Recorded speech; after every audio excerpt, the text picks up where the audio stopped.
Alam nyo, kayo, masaya kami ng nanay ninyo na nagkasama-sama tayo ngayong hapunan.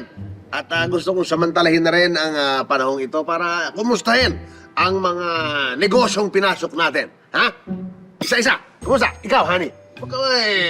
Balitaan mo naman ako. Honey, mga anak, I'm very happy to share with you na meron tayong bagong pasugan. Oh my God. Kaya ako, agad-agad, bumili ako ng bangkay, pinaburol ko sa bahay ni Kumare, so ngayon may illegal na saklahan na tayo doon. Kita nyo? Magaling ka talaga, Han. Bilib na bilib ako sa'yo. Siyempre, ako sa'yo.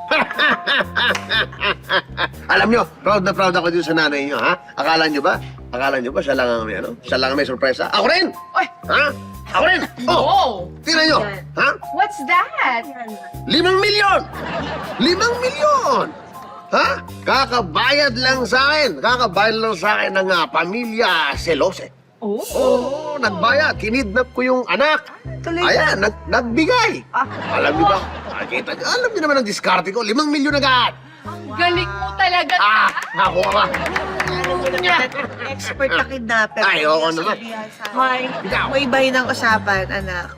Mag-update ka. Nako, eto na nga, Mom and Dad. Lumalaki na yung fake loan app ko.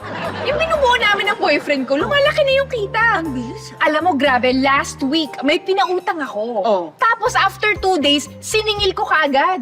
Tinakot ko, sabi ko, talagang ikakalat ko sa social media yung pangalan mo kapag hindi ka nagbayad sa akin. Natakot! Nagbayad! Pero ano ba yan? Pag ganyan, may interest ba yan? Of course, Mom! 40%! 40%. 40% ang interest! Yes. Tinakot ko, di ba? Malakas yung boses ng boyfriend ko. Oo. Tinakot niya! Nagbayad! Galing. 40%. Yes! May silbi pa. Oo. Jowan. Magaling. Thanks, Dad. Ikaw, Bunso. Ha? Parang tahimik ka, ha? Kumusta? Anong balita sa mga negosyo natin? Ano ba negosyo mo? Anak, tinatanong ka ng tatay mo. Sumagot ka. Oo nga. Hay nako, Mommy. Walang maisasagot yan. Mahina yung loob niyan eh. Anak, bakit di mo kayain tong atin mo? Ha? Kailangan madiskarte ka. Oo nga, alam mo, napakawalang silbi mo talaga. Hindi, alam mo, pwede yan. Alam mo, anak, kapag hindi ka maging madiskarte, magiging walang kwenta yung buhay mo, walang mangyayari sa'yo. Ha? Oo, anak, paano na lang kung wala kami? Oo Diba? nga. Paano ka mabubuhay? Oo nga. Raimundo! Walang kikilos. Sandali! Bakit? Anong ginagawa mo? Matagal na namin kayong minamanmanan. Madami na kayong kaso. Malaki na rin ang mga patong sa ulo ninyo. Anong patong-patong sa ulo? Teka, anong pinagsasabi nyo?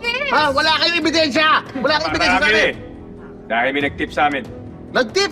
Posible! Wala mag-tip. Sino nag-tip sa amin? Tay, Oh! sorry po Ako yung nag-tip. 5 million kasi yung reward. Sa wakas magkakapera na ako.